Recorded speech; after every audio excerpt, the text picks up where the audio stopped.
رمضان مبارک کے بعد ہمیں اپنی زندگی کس طرح گزارنی چاہیے، اس سلسلے میں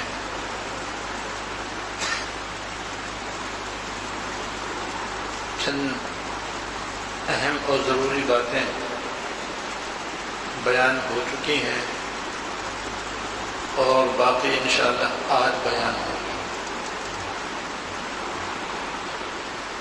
اب تک جو باتیں بیان ہوئی ہیں وہ مختصراً یہ ہیں۔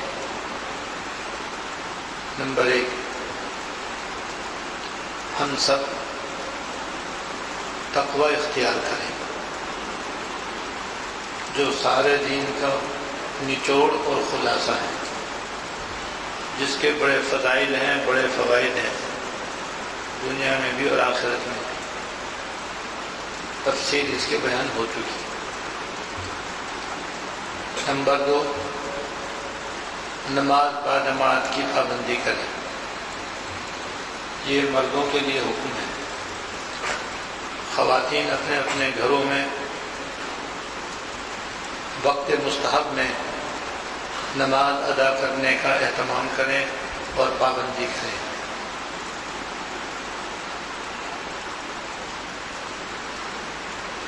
نماز قضا کرنے سے بچیں اور مرد حضرات علاوہ نماز قضا کرنے کے جماعت قضا کرنے سے بھی پرہیز کریں۔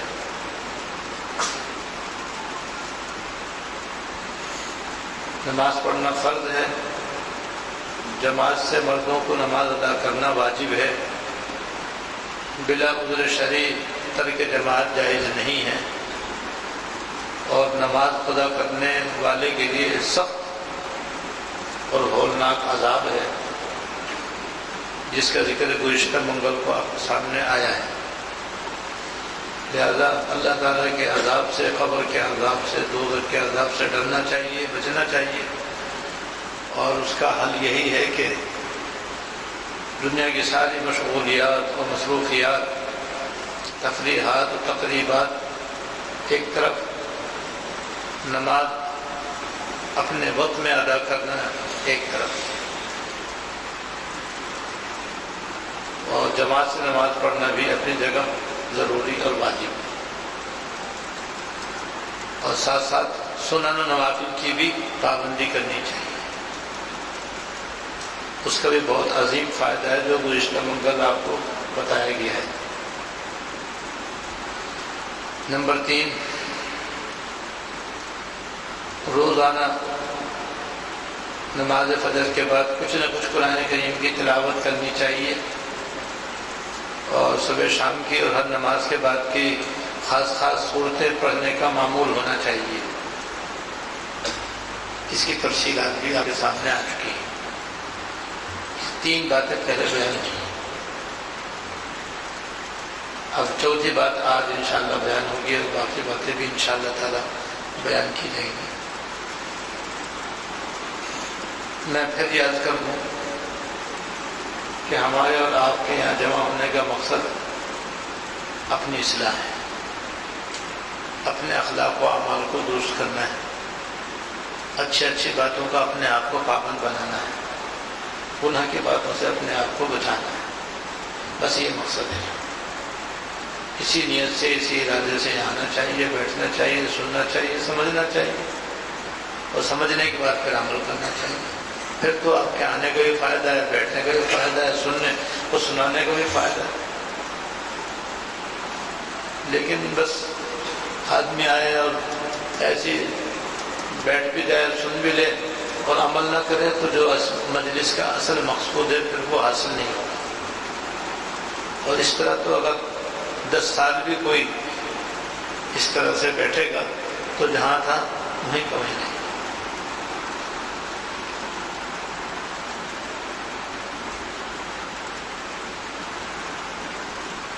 اور عمل کرنے کے لیے ہمت، قصد و ارادہ اور کوشش شرط ہے۔ اللہ پاک نے ہم سب میں قصد و ارادہ اور ہمت 100% رکھا ہوا ہے۔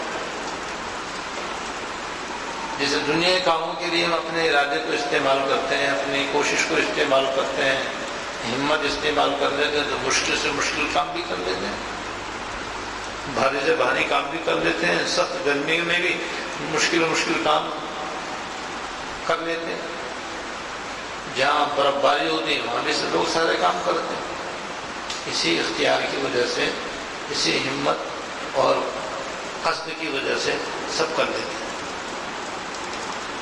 جس طرح دنیا کے کاموں کے اندر ہم مشکل اور آسان، گرمی سردی کا لحاظ کیے بغیر سب ضروری کام کر لیتے ہیں، تو بھائی یہ دین کی باتیں جو بیان کی جا رہی ہیں یہ بھی اسی طرح اہم اور ضروری ہے۔ وہی ہمت، وہی ارادہ اور وہی کوشش یہاں بھی ضروری ہے۔ قرآن شریف میں اللہ تعالیٰ نے صاف فرما دیا والذین جاہدوا فینا لنہدینہم سبلنا، جو لوگ ہمارے راستے میں کوشش کرتے ہیں ہم ان کا ہاتھ پکڑ کر منزل مراد تک پہنچا دیتے ہیں۔ ہمارے اکابر نے اس کی ایسی مثال دی ہے کہ جیسے جب بچہ چلنا شروع کرتا ہے تو وہ ایک قدم چلتا ہے، پھر لڑکھڑاتا ہے، پھر ایک قدم چلتا ہے، کبھی گر پڑتا ہے، لیکن ماں باپ اس کو اپنے سامنے کھڑا کرتے ہیں اور کہتے ہیں چل، وہ چلتا ہے اور گرنے لگتا ہے تو فوراً اس کا ہاتھ تھام دیتے ہیں اور گرنے سے اس کو بچا دیتے ہیں، اور کبھی کھینچ کر اپنے سینے سے لگا لیتے ہیں، اب پیار کرتے ہیں بھائی تو بہت تیز چلے، حالانکہ ذرا بھی نہیں چلے۔ بس ایسے اللہ پاک بھی ہم جیسی بھی ہماری ہمت ہے، جیسے بھی ہمارا ارادہ ہے، جیسی بھی ہماری کوشش ہے، وہ ہمارے اعتبار سے تو بلا شبہ ناقص ہے، لیکن کرنا اس کا بھی ضروری ہے۔ وہ کریں گے تو پھر جیسے ماں باپ اپنے بچے کو پکڑ لیتے ہیں اور تھام لیتے ہیں، گرنے سے نہیں بچاتے، ایسے ہی اللہ پاک اس کا ہاتھ پکڑ کر منزل تک پہنچا دیتے ہیں۔ لیکن جو بچہ چلنے کا ارادہ ہی نہ کرے، کھڑا ہی نہ ہو، تو پھر ماں باپ کیسے چلائیں گے؟ کسی کو ایک ہمارے دوست نے کہا کہ بعض لوگ سن کر سن ہو جاتے ہیں، یعنی وہ بے حس ہو جاتے ہیں اور بس سنتے ہیں مگر کرتے کچھ نہیں، عمل نہیں کرتے، بس سننے کی عادت پڑ گئی ہے، بس سنیں گے اور تعریف کریں گے کہ واہ واہ آج کا بیان تو ایسا تھا کہ سبحان اللہ۔ ارے بھائی سبحان اللہ تو تھا، تو تمہارے اندر بھی سبحان اللہ کہنے کی صلاحیت پیدا ہوئی ہے نہیں ہوئی؟ تم بھی سبحان اللہ کہنے کے عادی بنے نہیں بنے؟ بیان سن کر کے تمہارے اندر بھی کچھ جذبہ عمل کرنے کا پیدا ہوا یا نہیں ہوا؟ تعریف کرنے سے تو کچھ نہیں ہوا، عمل کرنے سے ہوگا جو کچھ بھی ہوگا۔ تو سننا ہو جائے، ہمت و کوشش نہ چھوڑ دیں، کاہل اور سست نہ بنے۔ یہ میں اس وجہ سے کہہ رہا ہوں کہ دنیا کے سارے کاموں کے اندر تو ہم اپنی ہمت، اپنی کوشش، اپنا قصد و ارادہ استعمال کرنے کے بالکل قائل ہیں، سب مانتے ہیں کہ ہاں بھی اس کے بغیر کچھ نہیں ہو سکتا، ساری رات پہرا دیں گے، ہمت ہے یا نہیں؟ سخت بھٹیوں کے پاس بیٹھ کر کام کرتے ہیں، جون جولائی میں بھٹی کے پاس بیٹھ کر کام کرتے ہیں، سخت سردی میں کٹھن کام کرتے ہیں، سب کوئی نہیں کہتا بھائی یہ کام کیسے ہوگا، کہتے بھائی ہمت سے ہوگا، کوشش سے ہوگا، محنت سے ہوگا، فکر سے ہوگا، سب جگہ سب کسی سے کہنے کی ضرورت نہیں، سب مانتے ہیں اس بات کو، اور جہاں دین پہ چلنے کا موقع آتا ہے بس وہاں سب ہتھیار ڈال دیتے ہیں، اللہ ماشاء اللہ۔ وہاں اکثر کاہل، سست، بے ہمت، غافل، لاپرواہ اور نہ کرنے کے سینکڑوں بہانے کہ یہ عذر پیش آ گیا، وہ عذر پیش آ گیا، فرصت نہیں ملتی، وقت نہیں ملتا، ٹائم نہیں ملتا، طبیعت نہیں لگتی، دل نہیں لگتا، سارے بہانے یہاں پر۔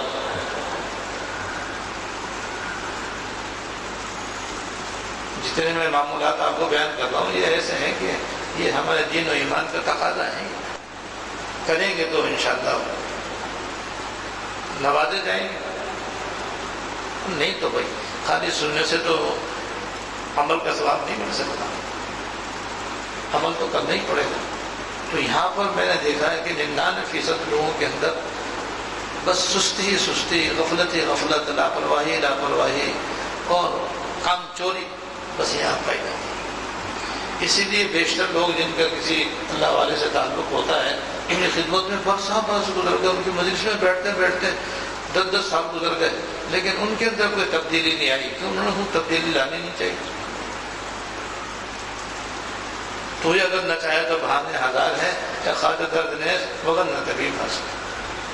یہ چیزیں تو بالکل برحق ہیں، اٹل ہیں، مگر شرط یہی ہے کہ ان پر عمل کیا جائے اور ان کی پابندی کی جائے۔ پابندی کرنے والے جو ہیں وہ کوئی خاک۔ تو یہ سب میں نے اس لیے عرض کیا کہ ایسا نہ ہو کہ آپ یہ باتیں سن کر چلے جائیں اور پھر آپ کی زندگی میں کوئی عمل نہ ہو تو وہ خاص فائدہ نہیں ہے پھر اس کا۔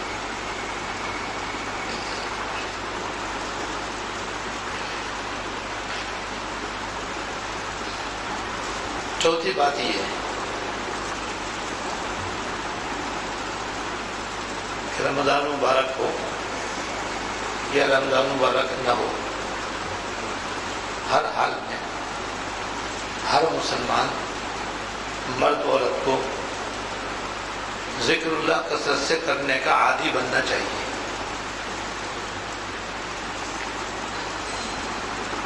ہر مسلمان مرد عورت کو ہر حال میں، یعنی چاہے رمضان شریف کا مہینہ ہو یا رمضان شریف کا مہینہ نہ ہو، اللہ تعالیٰ کا ذکر کثرت سے کرنے کی عادت ڈالنی چاہیے، کیونکہ سارا قرآن و حدیث کثرت ذکر اللہ کی تاکید و ترغیب سے بھرا ہوا ہے، اور ذکر اللہ کی کثرت کرنے میں ہمارے بے شمار دنیا کے بھی فائدے ہیں اور اس سے کہیں زیادہ آخرت کے فائدے ہیں۔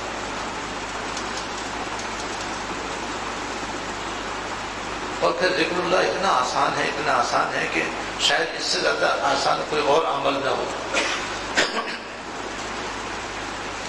کیوں اللہ کا ذکر کرنے کے لیے نہ کسی وقت کی پابندی ہے، نہ طہارت کی پابندی ہے، نہ باوضو ہونے کی پابندی ہے، نہ قبلہ رخ ہونے کی پابندی ہے، نہ کسی وقت کی کوئی پابندی ہے۔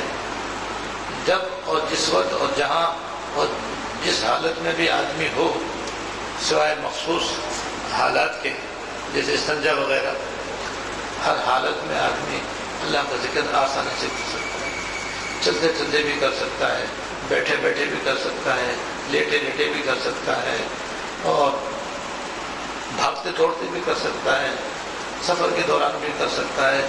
تو باقی اور عبادتوں کے لیے تو کچھ شرائط ہیں، اس کے لیے کچھ شرط نہیں، اور غالباً اسی وجہ سے قرآن پاک میں اللہ کا ذکر کثرت سے کرنے کی بار بار اللہ پاک نے تاکید فرمائی، اور احادیث طیبہ میں بھی حضور نے کثرت سے ذکر کرنے کی ترغیب اور تاکید فرمائی ہے۔ جب کوئی شرط نہیں ہے اور آسان بھی بہت ہے اور ثواب بھی بے حد ہے، ثواب بھی بے حد ہے، تو پھر تو اس کو کرنا کثرت سے کرنا چاہیے، کثرت سے اس کا ذکر کرنا، اللہ تعالیٰ کا ذکر کرنا چاہیے۔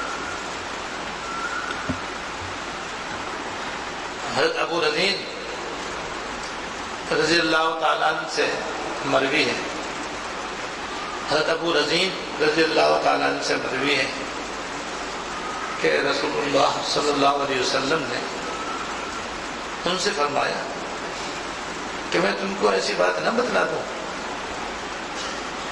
جس پر دین کا دار و مدار ہے۔ کیا میں تم کو ایسی بات نہ بتلا دوں کہ جس پر اس دین کا دار و مدار ہے اور تمہیں اس پر عمل کرنے سے دنیا میں بھی اور آخرت میں بھی بھلائی نصیب ہوگی۔ اندازہ کرو کتنی اہم بات حضور ارشاد فرما رہے ہیں۔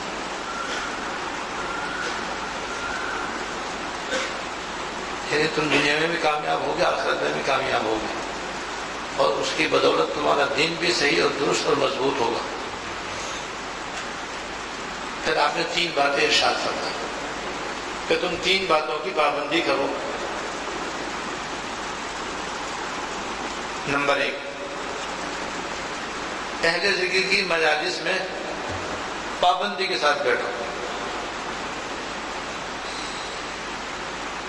یعنی اہل اللہ کے پاس جن کا معمول کثرت ذکر اللہ ہوتا ہے، ان کی خدمت و صحبت میں بیٹھنے کو پابندی کے ساتھ اختیار کرو۔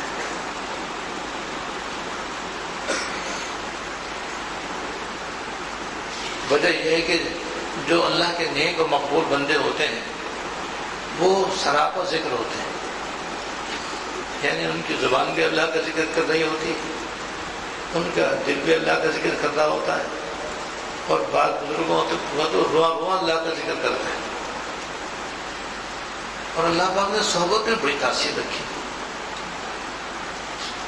کہ ان کے پاس بیٹھنے سے بیٹھنے والے کو بھی یہ نعمت نصیب ہو جاتی، اور اس کو بھی اللہ کے ذکر کرنے کی چاشنی نصیب ہو جاتی، اور اس کو بھی یہ چاٹ لگ جاتی، اور پھر وہ بھی چلتے پھرتے اٹھتے بیٹھتے اللہ کا ذکر کرنے کا عادی ہو جاتا ہے۔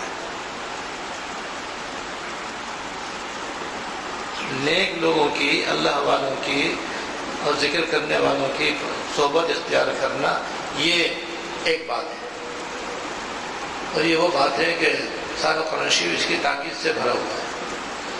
جو میں نے سب سے پہلے عرض کیا کہ سب سے پہلا عمل آپ کو بتایا تقوی اختیار کرو،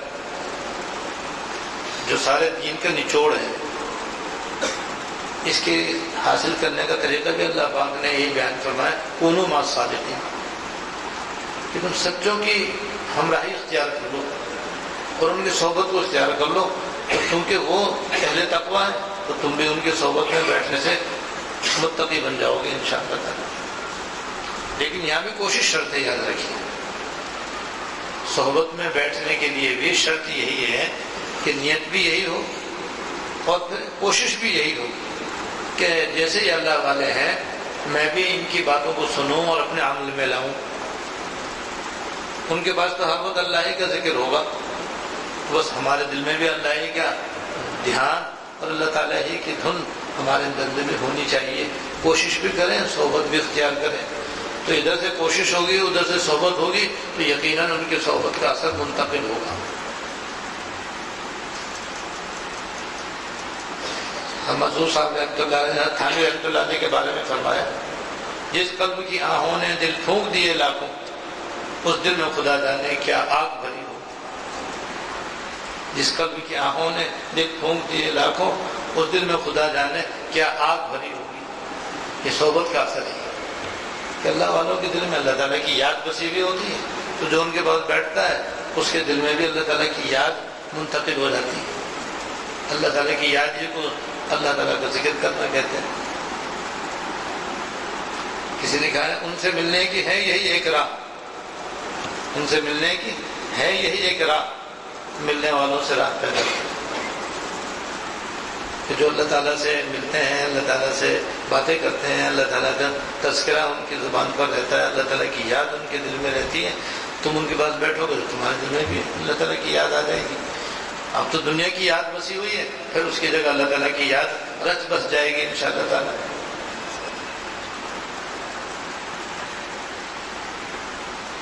اسی کو ایک شعر میں کہا گیا ہے، تو آزاد فوراً غم دو جہاں سے، تیرا درد غم اگر آتا ہے۔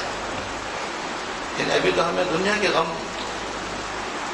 اختیار کر رکھے ہیں اور ہمارے چاروں طرف دنیا کے ہموم و غموم پھیلے ہوئے ہیں، رات دن انہی کی فکر، انہی کے خواب، انہی کی باتیں، انہی کا ذکر، انہی کی تسبیح، بس دن رات دنیا کا دکھڑا ہمارے پاس ہے۔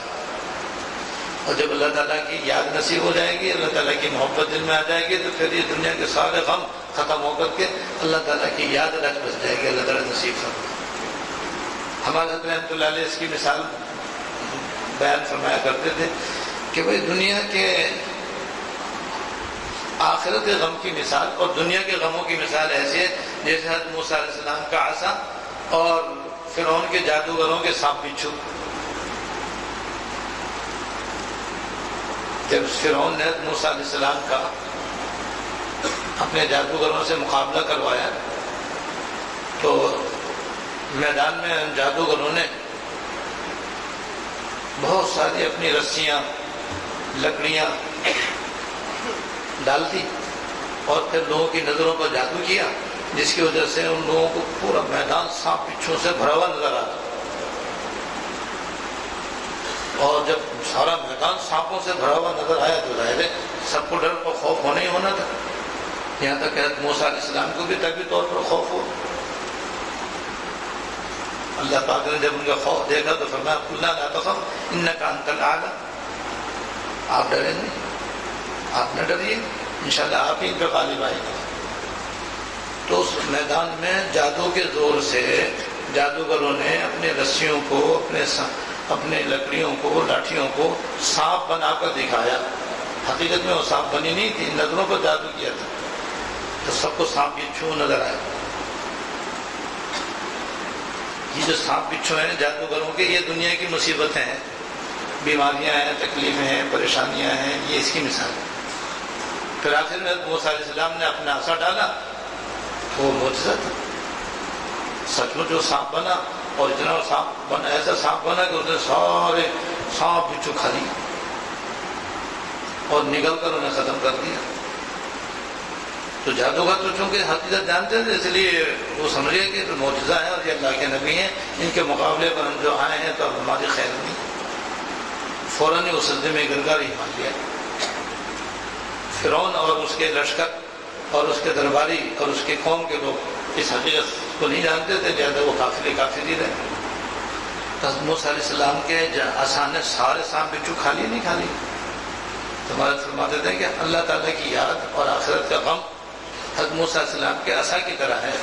اگر کسی کو اللہ تعالیٰ کی یاد نصیب ہو جائے، آخرت کا غم نصیب ہو جائے، اللہ تعالیٰ ہمیں نصیب فرمائے، تو بس دنیا کے سارے غم، رنج، صدمے، پریشانیاں، تکلیفیں اور تفکرات سب ختم ہو جاتے ہیں. وہ آخرت کا غم جو ہے اللہ تعالیٰ کی یاد کی جو چاشنی ہے وہ ان سب کو ختم کر دیتی ہے.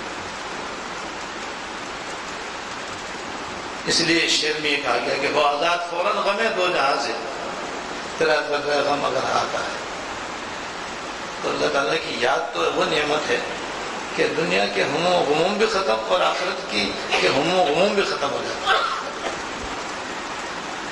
ایک دوسرا شعر اور ہے، سینکڑوں غم ہے زمانہ ساز کو، ایک طرح غم ہے تیرے ناساز کو. سینکڑوں غم ہے زمانہ ساز کو، ایک طرح غم ہے تیرے ناساز کو.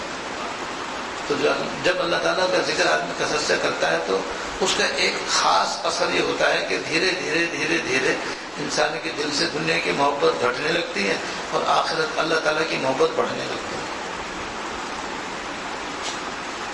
یہاں تک کہ اس کے دل میں بس اللہ تعالیٰ ہی رہ جاتے ہیں اور رہنے بھی چاہیے. اللہ پاک نے ایک دل اپنے لیے بنایا. ہر آدمی کے سینے میں ایک دل ہے اور وہ دل ایک ہی کے لیے ہے. کسی نے بڑا پیارا شعر کہا ہے اللہ تعالیٰ کی تلاش و جستجو کے بارے میں. وہ اتنے قریب تھے کہ دل ہی میں مل گئے. وہ اتنے قریب تھے کہ دل ہی میں مل گئے. میں تو چلا تھا دور کا ساما کیے ہوئے. میں تو اس فکر میں تھا پتہ نہیں کب ملیں گے، کہاں ملیں گے، کیسے ملیں گے. وہ تو پہلے سے دل کے اندر موجود تھے. بس دنیا کی محبت درمیان میں حائل تھی، دنیا کے تعلقات اور فسق و فجور اور نافرمانی کی سیاہی درمیان کے اندر حائل تھی. جب وہ دور ہوئی تو معلوم ہو تو پہلے سے دل میں موجود تھی. وہ اتنے قریب تھے کہ دل ہی میں مل گئے. میں تو چلا تھا دور کا ساما کیا. اور ایک شعر اور یاد آ گیا، سارے جھگڑوں سے فراغت ہو گئی، اب تو میں ہوں اور شغل یار. اس کا معنی مزدور صاحب کا شعر ہے. سینکڑوں غم ہے، سارے جھگڑوں سے فراغت ہو گئی، سارے جھگڑوں سے فراغت ہو گئی، اب تو میں ہوں اور شغل یاد ہے. لیکن بس اب تو ایک ہی کام رہ گیا ہے کہ بس اللہ تعالیٰ کو یاد کروں، اللہ کروں اور اللہ تعالیٰ کو یاد کروں. تو یہ اللہ تعالیٰ کا ذکر کرنا اتنی بڑی دولت ہے، اتنی بڑی نعمت ہے کہ آپ نے فرمایا اس دین کی جو بنیاد ہے جس سے آدمی کو دین پر چلنا نصیب ہوتا ہے دین عمل میں آ سکتا ہے، اس کی پہلی بات یہ بیان فرمائی کہ اہل ذکر کی صحبت اختیار کرو اور ان کی خدمت و صحبت میں رہو، اور وہی 2 شرطوں کے ساتھ، اور وہ ان 2 شرطوں کے ساتھ ایک تو کہ نیت صرف یہی ہو کہ میں اللہ تعالیٰ سے سچا تعلق قائم کرنا چاہتا ہوں اور میں ان کا واقعی سچا اور پکا فرما بردار بننا چاہتا ہوں۔ دوسرے پھر کوشش اور محنت اس کے مطابق، اور تیسری چیز ایک اور بھی ہے، اللہ تعالیٰ سے گڑ گڑا کے دعا۔ بس اب نسخہ مکمل ہو گیا کہ کسی اللہ والے کی صحبت میں بیٹھنے سے فائدہ ہونے کی 3 شرطیں ہوئی۔ پہلی تو یہ کہ نیت آدمی کی صحیح ہو، صحیح ہے کہ اس اللہ تعالیٰ کو راضی کرنے کے لیے اور اس کی محبت میں پیدا کرنے کے لیے، اپنے ظاہر و باطن کی اصلاح اور درستی کے لیے میں اللہ والے کی صحبت میں بیٹھتا ہوں۔ دوسرے ان کی صحبت میں بیٹھ کر کے جو سنے اس پر عمل کرنے کی پوری کوشش کرے اپنی طرف سے۔ میں سن کر سن نہ ہونے پائے، سن کر بغیر عمل کے نہ رہے، جو سنے اس پر عمل کرے، جو سنے اس پر عمل کرے، کرتا ہی رہے۔ اگر کوئی رکاوٹ ہو تو انہیں بزرگ سے جس سے اس کا تعلق ہو ان سے مشورہ کرتا رہے۔ تیسرے اللہ تعالیٰ سے گڑ گڑا کے دعا کرے کہ یا اللہ میری ظاہر کی بھی اصلاح فرما، میرے باطن کی بھی اصلاح فرما، مجھے اپنی یاد نصیب فرما۔ یہ جتنے بھی بزرگان دین حضور کے زمانے سے چلے آ رہے ہیں وہ سب ایک دوسرے کی صحبت اختیار کر کے چلے آ رہے ہیں۔ ایسے تو واقعات جو ہیں وہ شاذ و نادر ہیں کہ یکایک کوئی آدمی ولایت کے اعلیٰ مقام پر پہنچ گیا، ایسے واقعات شاذ و نادر ہیں۔ حضرت تھانوی رحمۃ اللہ علیہ فرمایا بھائی وہ شاذ و نادر کے انتظار میں نہ رہے۔ جیسے حضرت آدم علیہ السلام بغیر ماں باپ کے پیدا ہوئے نہیں ہوئے، حضرت حوا علیہ السلام بغیر ماں کے پیدا ہوئی نہیں ہوئی، حضرت عیسیٰ علیہ السلام بغیر باپ کے پیدا ہوئے نہیں ہوئے۔ تو تینوں واقع ہیں جو اللہ پاک نے اپنی قدرت کے نمونے ہمیں بتا دیے کہ ہم تین طرح قادر ہیں، اور اس پر بھی قادر ہیں کہ میاں بیوی کے ذریعے اولاد دیں، کسی کو دیتے کسی کو نہیں دیتے۔ پہلی 3 مثالیں شاذ و نادر کی، ہمارے اعتبار سے اللہ تعالیٰ کے لیے شاذ و نادر نہیں ہے، ہمارے اعتبار سے شاذ و نادر۔ اب کوئی آدمی یہ سوچے کہ بھائی میرے بھی اولاد بغیر ماں کے ہو جائے، یا میں بغیر باپ کے پیدا ہو جاؤں، ساری عمر گزار دے گا، ہوئے گا نہیں۔ جیسے یہ نہیں ہوتا ایسے ہی کوئی اگر اللہ کا ولی ذرا سی دیر میں بن گیا تو یہ نہ سمجھے کہ شاید میں بھی بن جاؤں، اور اسی انتظار میں گزر جائے گا تو بھائی انتظار میں رہے گا تو نقصان ہے۔ اس پر میں حضرت تھانوی رحمۃ اللہ نے ایک واقعہ بیان فرمایا، وہ سناتا ہوں۔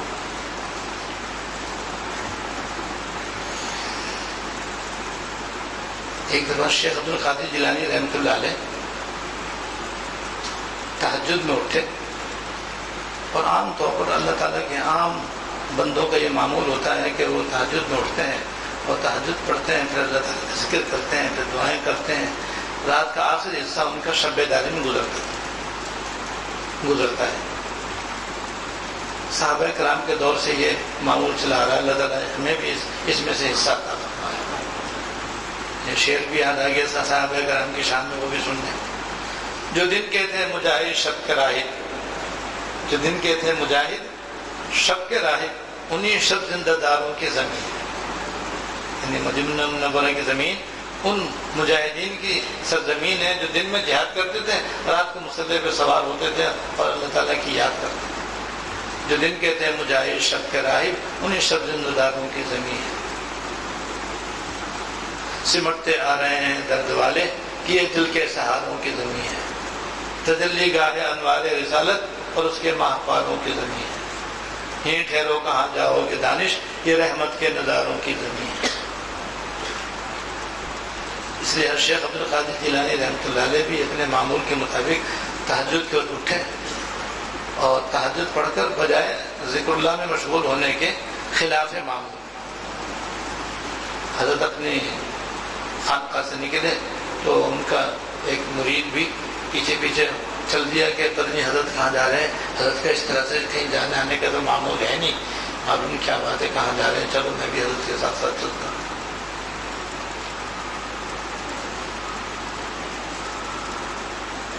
اور اس اس کے بعد حضرت خانقاہ سے نکلے، پھر شہر سے نکلے۔ اس زمانے میں شہر عام طور پر قلعہ نما ہوا کرتا تھا، اور آپ جانتے ہیں قلعوں کی 4 دیواری ہوتی ہے، عام طور پر 4 دروازے ہوتے ہیں، رات کو بند کر دیے جاتے ہیں، دن کو کھول دیے جاتے ہیں۔ تو حضرت ایک دروازے کی طرف چلے، جب وہاں پہنچے تو تالا لگا ہوا تھا، بس انگلی سے اشارہ کیا، تالا کھل گیا، اور باہر نکلے گیا۔ تو میں بھی حضرت کے پیچھے پیچھے۔ اب اس کے بعد حضرت چل رہے ہیں، اور میں ایسا محسوس کر رہا ہوں کہ راستہ تیزی سے لپٹ رہا ہے، اور زمین جو ہے لپٹتی چلی جا رہی ہے، اور تیز رفتاری کے ساتھ حضرت کے پیروں سے نکل رہی ہے۔ یعنی آپ تیز رفتاری کے ساتھ سفر طے کر رہے ہیں، چل رہے ہیں معقول کے مطابق، زمین تیزی سے سمٹ رہی ہے۔ پھر میں نے دیکھا کہ راستے میں بڑے بڑے شہر ہیں، جو عام طور پر جس شہر میں رہتے تھے وہاں اس کے باہر ایسے قریب میں کوئی شہر نہیں تھے، وہ بھی شہر بھی گزرتے چلے گئے، میں دیکھتے چلا گیا۔ آخر پھر حضرت ایک اور شہر کے کنارے پر دروازے پر پہنچے، وہاں بھی تالا بند لگا ہوا تھا، تو حضرت نے اشارہ کیا، تالا کھل گیا۔ پھر آپ اندر تشریف لے گئے، اور وہاں جا کر کے ایک مکان کے دروازے پر آپ نے دستک دی تو دروازہ کھولا گیا، اور حضرت کو بیٹھک میں بٹھا دیا۔ میں بھی ایک کونے میں دبک کے بیٹھ گیا، اور میں وہاں بیٹھا ہوا تھا، تو حضرت اپنے سر جھکائے بیٹھے ہوئے تھے، اور تھوڑے برابر میں کسی کمرے میں سے کسی کے کڑھانے کی آواز آ رہی، جیسے آخری وقت ہوتا ہے آدمی کا تو نزا کی حالت ہوتی ہے، اور آدمی بار دفعہ ہائے ہائے کرتا ہے، اس طرح کی مجھے آواز سنائی دے رہی تھی۔ تھوڑی دیر میں وہ آواز بند ہو گئی۔ اس کے بعد پھر نہلانے کی آواز آئی، پھر تھوڑی دیر میں جنازہ تیار ہوا، اور جنازہ حضرت کے پاس لایا گیا۔ اندر سے 4 آدمی مسئلے لے کر کے آئے، اور اسی مکان کے ایک حصے میں جنازہ رکھا، اور حضرت سے درخواست کی حضرت آپ اس کی نماز جنازہ پڑھا دیں۔ حضرت نے کھڑے ہو کر نماز جنازہ پڑھائی، اور اس کے بعد پھر آپ نے کہا کہ اس جنازے کو لے جاؤ اور جا کر کے اس کو دفنا دو۔ ان جو اندر سے لانے والے تھے ان کے ساتھ ایک اور بھی بزرگ تھے جو بڑے نورانی چہرے والے تھے، وہ حضرت کے پاس بیٹھ گئے، جنازہ باہر چلا گیا۔ کچھ ہی آپس میں آہستہ آہستہ باتیں کرنے لگے، تو جس میں نے یہ سنا کہ یہ کہہ رہے تھے کہ بھئی اللہ تعالیٰ کی طرف سے یہ حکم ہوا ہے کہ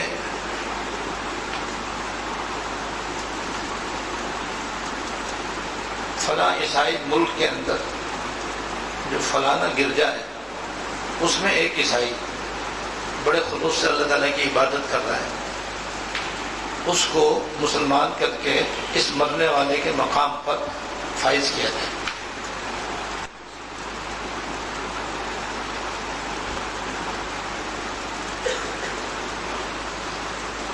تو حضرت شیخ نے اللہ تعالیٰ کی بارگاہ میں درخواست کی کہ یا اللہ یہ مقام مجھے عطا فرمانا، تو میں نہیں اسی کو اس کی جگہ پر رکھ دیں۔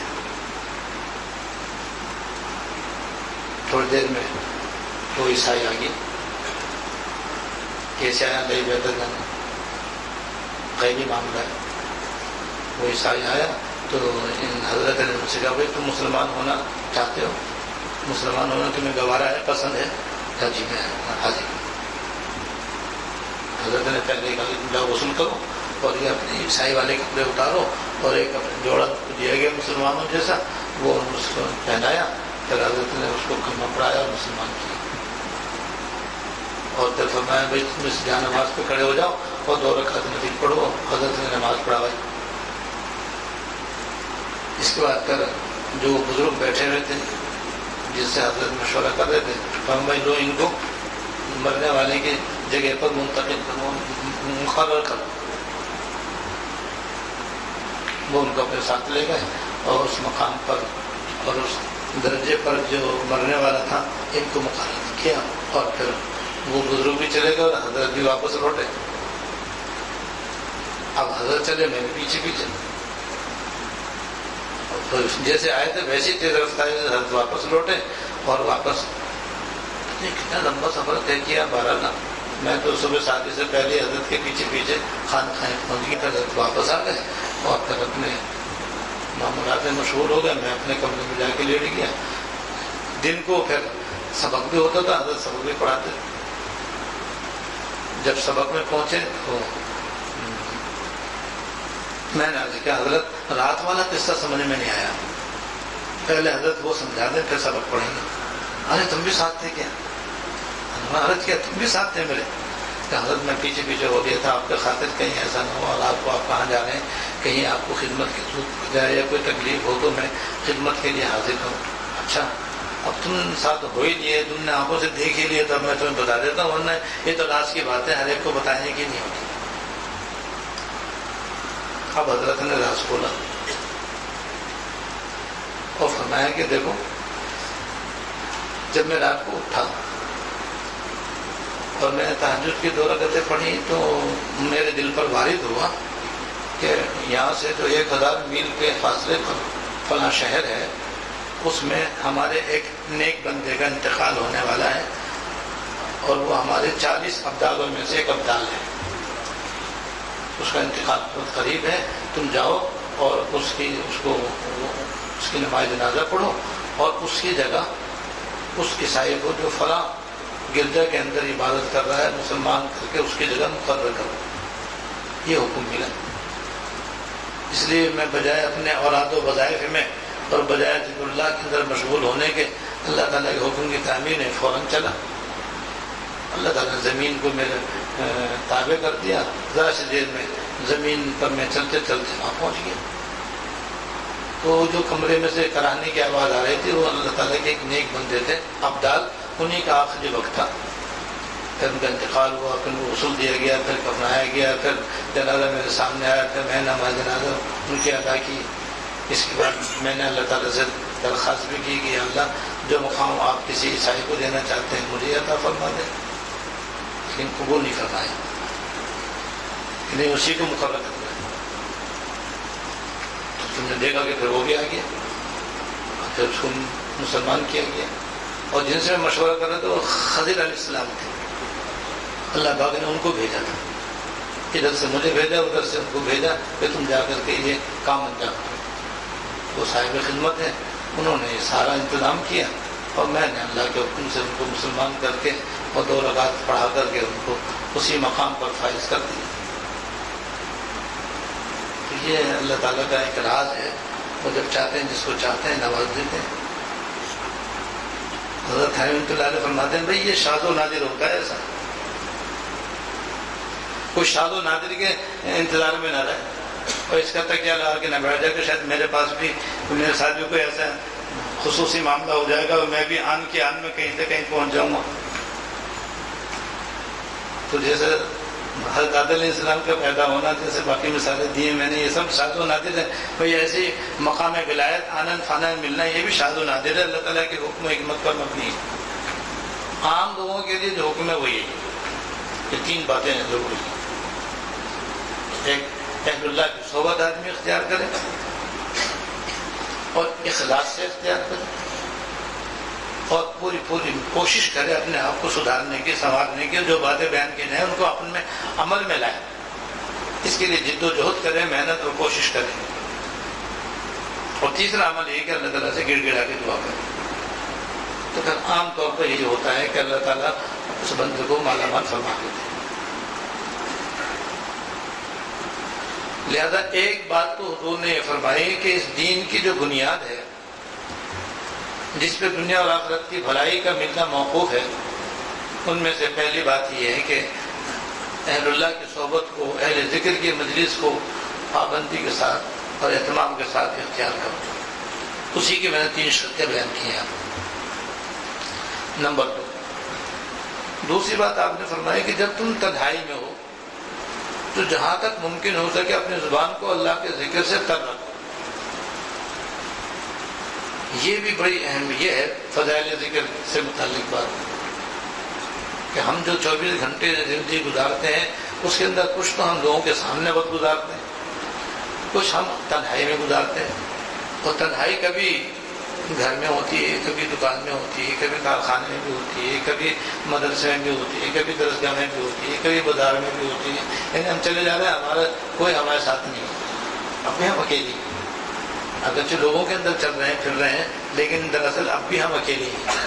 تو جب تنہائی میسر ہو، رات میں یا دن میں، بس اس وقت اپنی زبان کو اللہ تعالیٰ کے ذکر میں لگا لو، بھائی خالیوں کو کام تو ہے نہیں، جب کام نہیں ہے تو بس اللہ اللہ کرتے رہو، اس وقت کو ایسی خاموشی میں ضائع نہ کرو،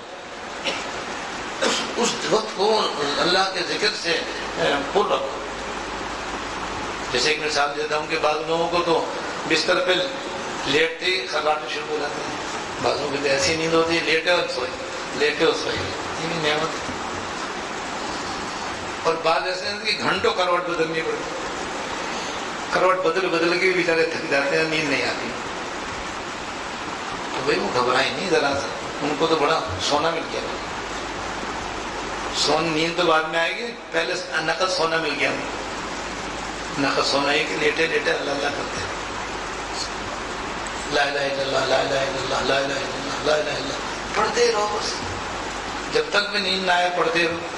میں آپ کو بتا دوں کہ جلدی سے نیند آئے گی آپ کو، کیونکہ شیطان سے یہ سونا کیسے گوارا ہوگا کہ ارے یہ کس کام میں رکھی ہے، اس کو جلدی سلاؤ، تو آگے جناب آپ کے کمر میں تھپکی دے گا اور جلدی سے آپ کے کان موڑے گا، ایک دم خراٹوں میں آپ کو تبدیل کر دے گا کہ یہ کیا کرنے لگا۔ تو شیطان تو ایسا دشمن ہے کہ ہماری نفع کی ایک چیز بھی اسے برداشت نہیں،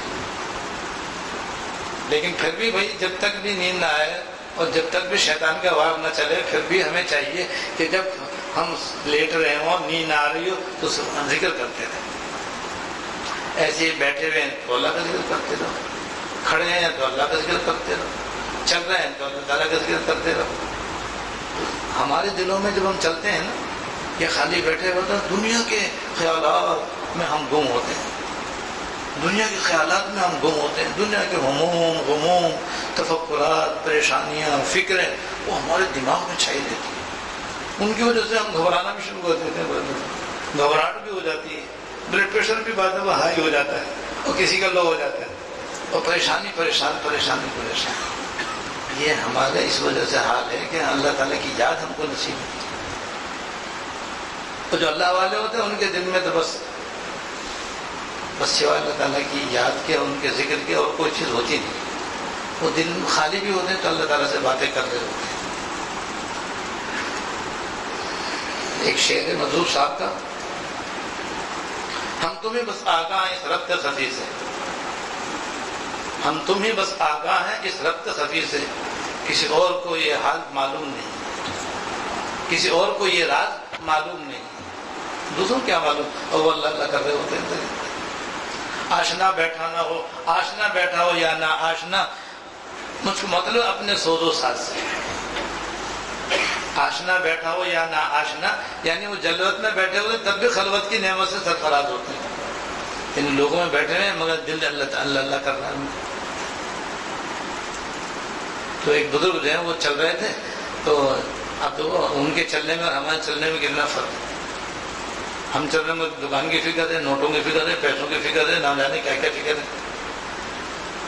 ان کو وہ دل میں یہ باتیں کرے یا اللہ آپ کس قیمت پہ ملیں گے، سبحان اللہ، چل رہے ہیں اور اللہ کا ذکر بھی کر رہے ہیں، ذکر کرتے کرتے اللہ تعالیٰ سے باتیں کر رہے ہیں، اور باتوں باتوں میں یاد کریں پروردگار آپ کی کیا قیمت ہے، کس قیمت پر آپ دستیاب ہیں، کس قیمت پہ آپ مل جائیں گے۔ فرماتے ہیں دونوں عالم مجھے دے دو اور مجھے لے لو، دونوں عالم مجھے دے دو اور مجھے لے لو۔ تو وہ بزرگ کہتے ہیں اللہ تعالیٰ سے کہ قیمت گفت ہر دو عالم گفتئی، یا اللہ آپ نے دونوں جہان اپنی قیمت بتلائی ہے، نرخ بالا کن کیا اللہ نہیں ہونا، آپ نے قیمت کچھ تو بڑھائی ہے، آپ نے اپنے آپ کو بہت ہی سستا کر لیا اور آپ نے بہت ہی اپنے آپ کو گرا دیا، آپ تو بہت قیمتی ہیں، دنیا اور آخرت آپ کے مقابلے میں کیا ہے، مچھر کے پر کے برابر بھی نہیں ہے۔ قیمت گفت ہر دو عالم گفتئی، اے میرے آقا آپ نے دونوں عالم اپنی قیمت بیان فرمائی، نرخ بالا آپ اپنی قیمت بڑھائی کہ ارزانی ہنوز آپ نے تو بہت سستا کر دیا اپنے آپ، وہ یہ باتیں کرتے چلے جا رہے ہیں، ہم بھی جا رہے ہیں وہ بھی جا رہے ہیں، ان کے جانے میں ہمارے جانے میں کتنا فرق ہے، وہ اللہ تعالیٰ سے باتیں کر رہے ہیں اور ہم دنیا کی باتیں کر رہے ہیں، وہ اللہ تعالیٰ کی نعمتوں کو سوچ رہے ہیں، ہم دنیا کی حاصل کرنے کی فکر میں سوچ رہے ہیں، دنیا کو کیسے حاصل کریں اس فکر میں ڈوبے ہوئے ہیں۔ جگ میں آ کر ادھر ادھر دیکھا تو ہی آیا نظر ادھر دیکھا. یہ نصیب ہوتا ہے جب آدمی ذکر اللہ کثرت سے کرتا ہے. گلستان میں جا کر ہر ایک پھول کو دیکھا, ادھر دیکھتا ہوں ادھر تو ہی تو ہے. تو ہی تو ہے جب ہوتا ہے جب اللہ تعالیٰ اندر ہوتے ہیں, اور اللہ تعالیٰ دل میں جب جلوہ گر ہوتے ہیں جب آدمی اللہ کا ذکر کثرت سے کرتا ہے.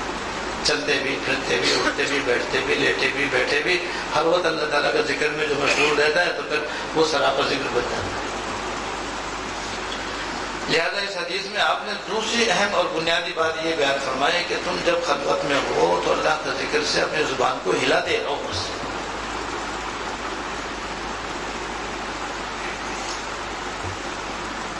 اور اس کا بہت بڑا فائدہ یہ ہوتا ہے, ایک تو اللہ تعالیٰ کی یاد رچ بس جاتی ہے, دنیا کی محبت دل سے کم ہو جاتی ہے یا نکل جاتی ہے, اور آخرت کی فکر بڑھ جاتی ہے. اور سب سے بڑھ کر جو فائدہ ہے وہ یہ کہ دل میں اللہ تعالیٰ کی محبت بڑھنا شروع ہو جاتی ہے. ویسے تو ہر صاحب ایمان کے دل میں اللہ تعالیٰ کی محبت ہے, لیکن جو مطلوب درجہ ہے اور اس کا اعلیٰ درجہ ہے, آدمی اس کی طرف اللہ تعالیٰ کا ذکر کثرت سے کرنے اور کثرت سے اللہ تعالیٰ کی اطاعت کرنے اور کثرت سے گناہوں سے بچنے سے تیزی کے ساتھ اس درجے تک پہنچنا شروع ہوتا ہے اور دوا دوا ہو جاتا ہے. تو ذکر اللہ کی کثرت جو ہے یہ بڑی دولت ہے, بڑی نعمت ہے. اور تیسری بات یہ فرمائی کہ بس اللہ ہی کے واسطے ان لوگوں سے محبت کرو اور اللہ ہی کے واسطے ان سے نفرت کرو. یعنی تمہاری جو لوگوں سے دوستی ہے تو وہ بھی اللہ کی رضا کے لیے ہو, اور اگر کسی سے لڑائی ہے تو وہ بھی اللہ کی رضا کے لیے ہو. اپنی ذاتی غرض اور نفسانیت کی بنیاد پر نہ ہو, بس یہ للہ فی اللہ ہو. تو نیک لوگوں سے آدمی کو اللہ کے واسطے محبت ہوتی ہے.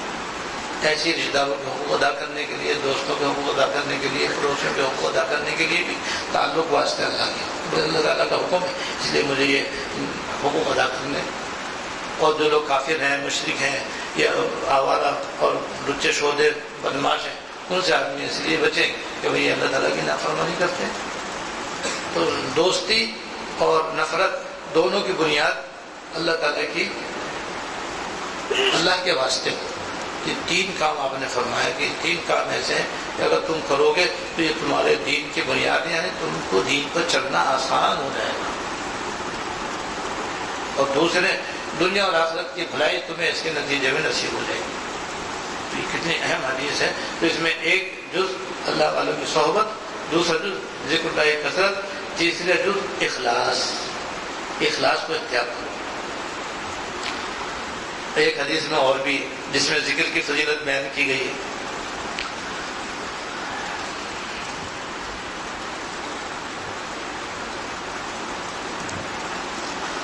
حضرت عبداللہ بن بصر رضی اللہ تعالیٰ عنہ سے مروی ہے کہ ایک شخص نے سرکار دو عالم صلی اللہ علیہ وسلم سے عرض کیا کہ یا رسول اللہ, اسلام کے جو شرعی اعمال ہیں وہ بہت زیادہ ہو گئے. مراد یہاں اعمال سے نفلی اعمال ہیں, کیونکہ فرائض و واجبات تو ہے ہی مختصر, وہ تو زیادہ ہیں. زیادہ اعمال جو ہیں وہ ہیں نفلی اعمال. تو انہوں نے کہا کہ حضور مجھ پر احکام شرعیہ نفلیہ بہت زیادہ ہو گئے, ان کو یاد رکھنا, ان پر عمل کرنا میرے لیے بہت مشکل ہے. مجھے تو آپ آسان سے ایک عمل بتا دیں تاکہ بس میں اسے اختیار کر لوں اور وہ سب کے بدلے میرے لیے کافی ہو جائے. سبحان اللہ, وہ کیسی پیاری بات پوچھی ہے. بس سمجھو ہماری دکھتی رگ پر انہوں نے ہاتھ رکھا ہے, اور ہمارے دل کی آواز جو ہے بس انہوں نے حضور سے پوچھی کہ ہمارا بھی یہی حال ہے کہ جتنے بھی نوافل نفلی اعمال ہیں وہ بے شمار ہیں یہاں پر, ہر شعبہ زندگی کے اندر ہے. تو ان سب کو یاد رکھنا, ان سب پر عمل کرنا ہم جیسے کمزوروں کے لیے تو بظاہر مشکل ہی ہے. تو جیسے ان کا حال ویسے ہمارا حال. تو انہوں نے عرض کیا کہ حضور بس مجھے تو ایسا عمل بتا دیجیے کہ میں اس کی پابندی کر لوں اور وہ تمام دیگر اعمال کے بدلے میرے لیے کافی ہو جائے. تو سرکار دو عالم صلی اللہ علیہ وسلم نے فرمایا بھائی تم اپنی زبان کو ہمیشہ اللہ کے ذکر سے تر رکھو. سبحان اللہ, لا یزال لسانک رطبا بذکر اللہ و کما قال.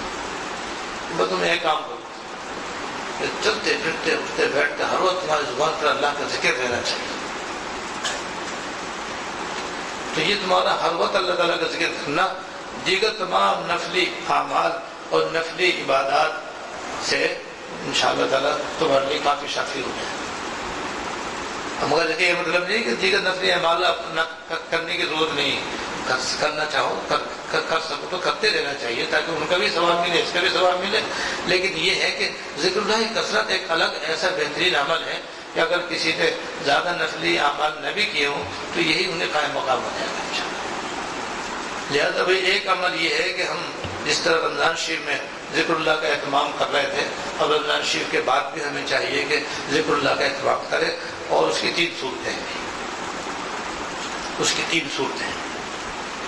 ایک تو یہی جو ابھی آپ نے سن لیا کہ چلتے پھرتے اٹھتے بیٹھتے کوئی نہ کوئی ذکر اپنی زبان پر رکھیں. اور افضل الذکر 3 ہے بھائی, 3 ہے جس سے مناسبت ہو وہ کر لیں.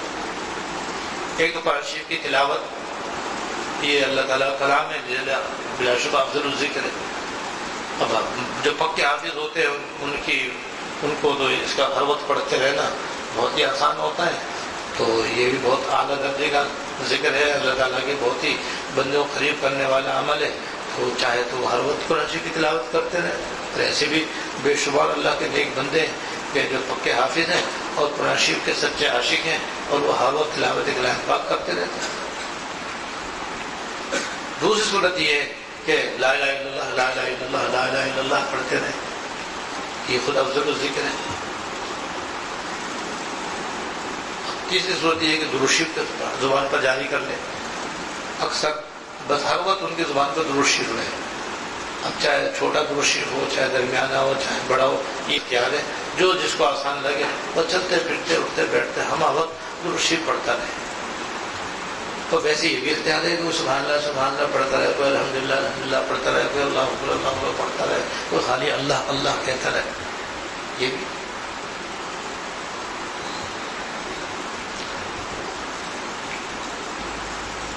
اور دوسری صورت یہ ہے کہ صبح شام کی جو تسبیحات ہیں ان کی پابندی کریں.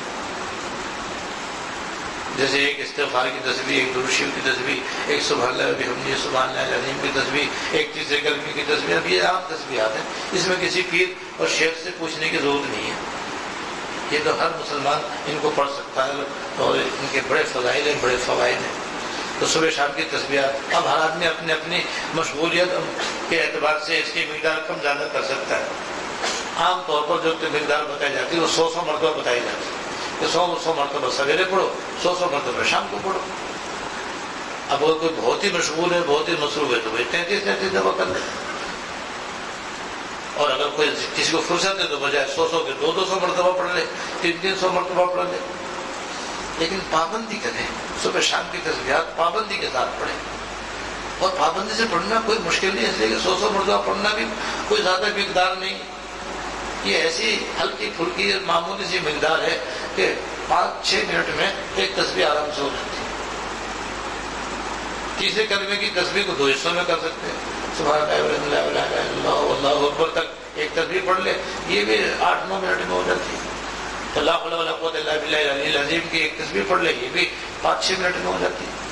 یعنی اس پورا نسخہ جو ہے بہت سے بہت آدھا گھنٹہ بس.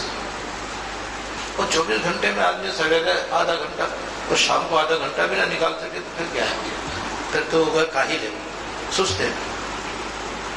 لہٰذا یہ صبح شام کی تسبیحات ایسی ہر نماز کے بعد تسبیح فاطمہ, وہ بھی تمام خواتین حضرات اس کی پابندی کر سکتی ہیں. اور تیسری صورت یہ کہ وہ بھی ذکر کا بہترین طریقہ ہے اور اس میں بڑی نورانیت اور بڑی برکت ہے. وہ یہ کہ حضور علیہ السلام سے صبح شام موقع بہ موقع جو دعائیں منقول ہیں ان کے پڑھنے کی عادت ڈالی. جیسے مسنون دعائیں ہیں, ایک کتابچہ ہے اس کا نام ہے مسنون دعائیں.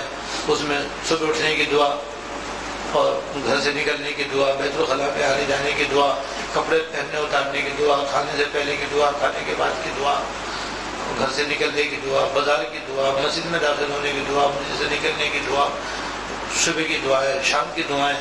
تو وہ ایسی بابرکت دعائیں ہیں کہ ایک تو بندہ کا تعلق فوراً اللہ تعالیٰ سے ہو جاتا ہے اور کچھ فائدہ نہ ہوتا، یہ بہت بڑا فائدہ. پھر وہ حضور کی مانگی ہوئی دعائیں جس کے اندر ہماری دنیا اور آخرت کی بھلائیاں بھری ہوئی ہیں، جس کے ہم بے حد محتاج ہیں، وہ دعائیں پڑھیں گے تو وہ بھلائیاں بھی ہم کو ملیں گی، اللہ تعالیٰ کا ذکر بھی ہو جائے گا اور سب سے بڑھ کر حضور کی سنت پر عمل ہو جائے گا. اور یہ 3 صورتیں ہو گئی ذکر کی، بس یہ بالکل آسان ہے، اس کا ہمیں پابند ہونا چاہیے. اللہ تعالیٰ توفیق عطا فرمائے. نمبر 5، روز مرہ کی سنتیں عمل میں لانے کا اہتمام کریں.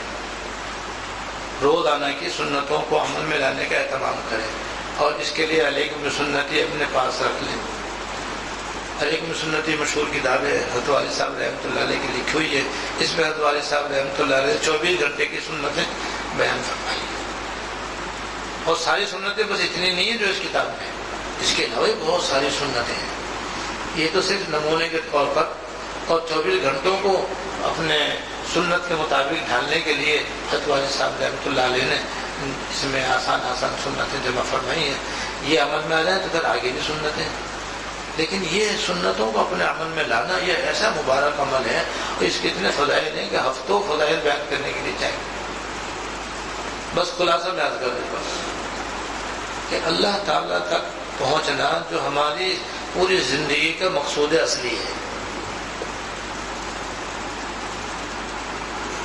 اللہ تعالیٰ تک پہنچنا یعنی اللہ تعالیٰ کی رضا حاصل کرنا اور اللہ تعالیٰ کی محبت کا اپنے دل کے اندر ما سوی اللہ پر غالب کرنا، یہ ہماری زندگی کا مقصد ہے.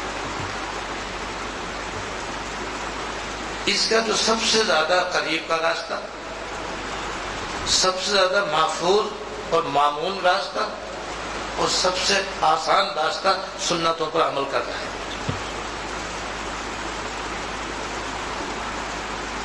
یہ جو میں بتایا ہماری ساری زندگی کا حاصل یہ ہے، اس کے لیے میں اپنے حضرت رحمۃ اللہ علیہ کے اشعار یاد آ کے وہ سناتا ہوں.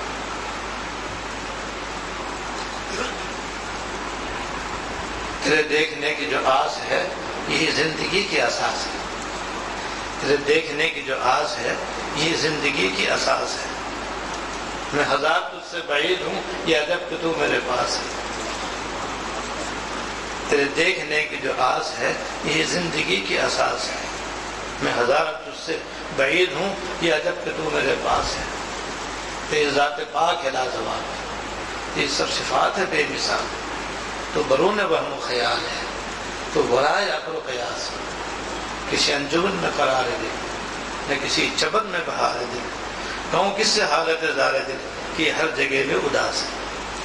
کہ اللہ تعالیٰ کی یاد میں بے چین و بے قرار ہے.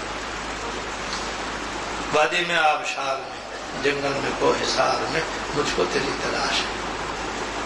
وادی میں آبشار میں جنگل میں کوہ حصار میں مجھ کو تیری تلاش ہے. اے عشق کہیں لے چل یہ دیر و حرم چھوڑے، ان دونوں مکانوں میں جھگڑا نظر آتا ہے. بس اتنی سی حقیقت ہے ہمارے دین و ایمان کی، بس اتنی سی حقیقت ہے ہمارے دین و ایمان کی کہ وہ جانے جہاں کا آدمی دیوانہ ہوتا ہے. دیوانگی یہی ہے کہ ہمارا کھانا بھی سنت کے مطابق، ہمارا پینا بھی سنت کے مطابق، ہمارا سونا بھی سنت کے مطابق، ہمارا جاگنا بھی سنت کے مطابق، ہمارا چلنا بھی سنت کے مطابق، بولنا بھی سنت کے مطابق، کپڑے پہننا اتارنا بھی سنت کے مطابق، روزمرہ کی زندگی ہماری سنت کے مطابق ہو. اسی کا نام اللہ تعالیٰ، اللہ کے رسول کا عشق، یہ ہمارے دین کے خالق لب لباب ہے. مگر اس کے لیے بھی کوشش کرنی پڑے گی، محنت کرنی ہوگی. کوشش اور محنت اور فکر یہ ہم اختیار کریں اور پھر اللہ تعالیٰ سے دعائے توفیق مانگیں. وہاں توفیق الا باللہ، توفیق ملے گی انشاءاللہ تعالیٰ. نمبر 6، ہر شخص ساری زندگی کا یہ معمول بنائے، ہر شخص اپنی پوری زندگی کا یہ معمول بنائے کہ ہمیشہ علماء حق سے ملتا رہے اور اپنے مسائل ان سے پوچھ کر عمل کرتا رہے. اہل علم جو ہے وہ علماء حق، علماء ربانیین مراد ہیں، جو علماء بعمل ہے، جو علماء اللہ والے ہیں. ان سے آدمی ملا کرے اور اپنے مسائل شرعیہ، جائز ناجائز، پاکی ناپاکی، حلال حرام، یہ مسائل ان سے پوچھ کر آدمی عمل کیا کرے۔ پہلے زمانے میں لوگوں کا تعلق علماء کرام سے بڑا مضبوط اور قوی ہوتا تھا، ہر شخص اپنے کسی نہ کسی عالم سے اس کا تعلق ہوتا تھا اور فرصت میں بھی ان کے پاس بیٹھا کرتا تھا اور ان سے پوچھ کر اپنے مسائل حل کیا کرتا تھا۔ اب یہ کیفیت بھی تقریباً ختم ہو گئی، اب عوام جو ہے علماء سے رابطہ کٹ چکا ہے، جن کے تعلق ہے وہ بھی بڑا کمزور اور بودا سا ہے، شاذ و نادر کسی کا کسی عالم سے صحیح تعلق ہے، اور اس وجہ سے دین سے دوری اور بہت دوری ہوتی چلی جاتی ہے۔ تو بھائی ہم تو روزمرہ صبح شام تک زندگی گزارتے ہیں، اس کے اندر خریدتے بھی ہیں، بیچتے بھی ہیں، نوکری بھی کرتے ہیں، یہ بھی کرتے ہیں، وہ بھی کرتے ہیں، معاشرت بھی ہے، اخلاق بھی ہے، جگہ جگہ ہم ٹھوکریں کھاتے ہیں، جگہ جگہ ہم سے غلطیاں ہوتی ہیں، جگہ جگہ ہم سے کوتاہیاں ہوتی ہیں، ہمیں اس کا احساس ہی نہیں، بالکل تو احساس نہیں، اور اگر احساس ہو تو پھر کسی سے پوچھنا نہیں۔ تو علماء حق سے ہمارا تعلق رہنا چاہیے، چاہے وہ اپنے شہر میں ہو یا دوسرے شہر میں ہو۔ دوسرے شہر میں یہ کہ وہ موبائل سے رابطہ کر سکتے ہیں، لیکن اپنے نماز کے، روزے کے، حج کے، زکوٰۃ کے، معاملات کے، معاشرت کے جو مسائل پیش آتے رہتے ہیں، ہمیشہ ان سے پوچھ کر عمل کرو۔ یہ بہت بڑی ہمارے اندر خرابی آ گئی ہے کہ ہر آدمی اپنی عقل سے کہہ دیتا ہے وہ یوں کر لو، اور ویسے تصدیق بھی کر لیتے ہیں۔ یہ بہت بڑے علامہ ہیں جو کچھ فرما رہے ہیں پوری تحقیق سے فرما رہے ہیں، تاہم مزید اپنی تسلی کے لیے کسی عالم سے پوچھ لیں اور بتایا تھے اکثر غلط۔ تو یہ علامات قیامت میں سے کہ لوگ اپنے علماء رخصت ہو جائیں گے، اور جس کی وجہ سے علم رخصت ہو جائے گا، لوگ جاہلوں کو اپنا مفتی بنا لیں گے، اپنا پیشوا بنا لیں گے، اس سے پوچھ کے مسئلے پہ عمل کریں گے، وہ خود بھی گمراہ ہوں گے، دوسروں کو بھی گمراہ کریں گے۔ تقریباً یہی کیفیت آج کل پائی جاتی ہے۔ بس یہی تک، باقی باتیں انشاءاللہ تعالیٰ آئندہ بیان کی جائیں۔ اللہ تعالیٰ ہم سب کو عمل کی توفیق عطا فرمائے۔ وآخر دعوانا